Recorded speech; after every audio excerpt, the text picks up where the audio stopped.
Hello friends, welcome to FC channel. இன்றைக்கி என்ன பார்க்க போகிறோன்னா, ப்ரெட்லேயே எப்படி வந்து எக் பஃப் செய்கிறது தான் பார்க்க போகிறோம். ஃபஸ்ட்டு 2 டீஸ்பூன் அளவு எண்ணெய் சேர்த்து கொஞ்சமாக வந்து சோம்பு சேர்த்துட்டு 2 மீடியம் சைஸ் அளவு வெங்காயம், அப்புறமா வந்து கொஞ்சமாக கருவேப்பிலை, தேவையான அளவு உப்பு, கொஞ்சமாக வந்து இஞ்சி பூண்டு விழுது, கொஞ்சமாக வந்து கரம் மசாலா, 1/2 டீஸ்பூன் மிளகாய்த்தூள், கொஞ்சமாக வந்து மஞ்சள் தூள் சேர்த்து நல்லா மிக்ஸ் பண்ணிக்கோங்க. கொஞ்சமாக கொத்தமல்லி சேர்த்து அதுவும் நல்லா மிக்ஸ் பண்ணிக்கோங்க.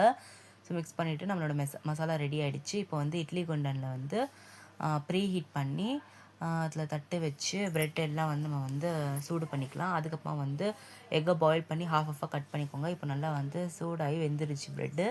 ஸோ ப்ரெட் எல்லாம் எடுத்துக்கலாம்.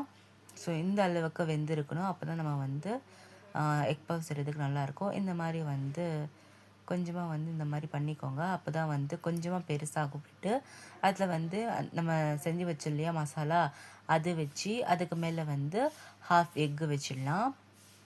ஸோ ஹாஃப் எக் வச்சுட்டு இப்போ வந்து எல்லா சைடும் வந்து கவர் பண்ணிடலாம். ஸோ இந்த மாதிரி ஒரு சைடாக எடுத்துக்கோங்க. ஸோ ப்ரெட்டு கொஞ்சம் பெருசாக இருந்தது தான் எக் பஃப் நல்லா வரும். ஸோ இந்த மாதிரி சைடாக எல்லாமே வந்து எடுத்து வச்சுட்டு அப்புறமா வந்து நம்மக்கிட்ட ஸ்டிக் இருக்கும் இல்லையா, ஸோ அந்த ஸ்டிக்கை வந்து நடுவில் பின் பண்ணிடலாம். ஸோ இந்த மாதிரி பின் பண்ணிக்கோங்க. எல்லா ப்ரெட்லேயும் இந்த மாதிரி பண்ணி வச்சுக்கோங்க. ஸோ இந்த மாதிரி பின் பண்ணிவிடுங்க. அவ்வளோதான். இந்த மாதிரி எல்லா ப்ரெட்டையும் பின் பண்ணி வச்சுக்கிட்டு இப்போ வந்து எண்ணெயை வந்து சூடுபடுத்திடலாமா. ஸோ இப்போ வந்து கடாய் வச்சுக்கோங்க. கடாய் சூடானதும் எண்ணெய் ஊற்றி நல்லா பாயில் பண்ணிக்கலாம். ஸோ எண்ணெய் சூடானதும் நம்ம எக் பஃபை வறுத்து எடுத்துக்கலாம். ஸோ இந்த மாதிரி வீட்லேயே செஞ்சு சாப்பிடுங்க, சூப்பராக இருக்கும். நாங்களே வந்து ஃபஸ்ட் டைம் தான் இதை ட்ரை பண்ணி பார்த்தோம். ஸோ நல்லதாக வந்துச்சு, லைட்டாக வந்து கருகிடுச்சு, பட் இருந்தாலும் பரவாயில்ல.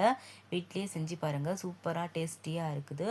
இந்த ரெசிபி உங்களுக்கு பிடிச்சிருந்தா லைக் பண்ணுங்கள், ஷேர் பண்ணுங்கள், மறக்காமல் நம்ம எஃப்சி சேனலுக்கு சப்ஸ்கிரைப் பண்ணுங்கள். Bye friends.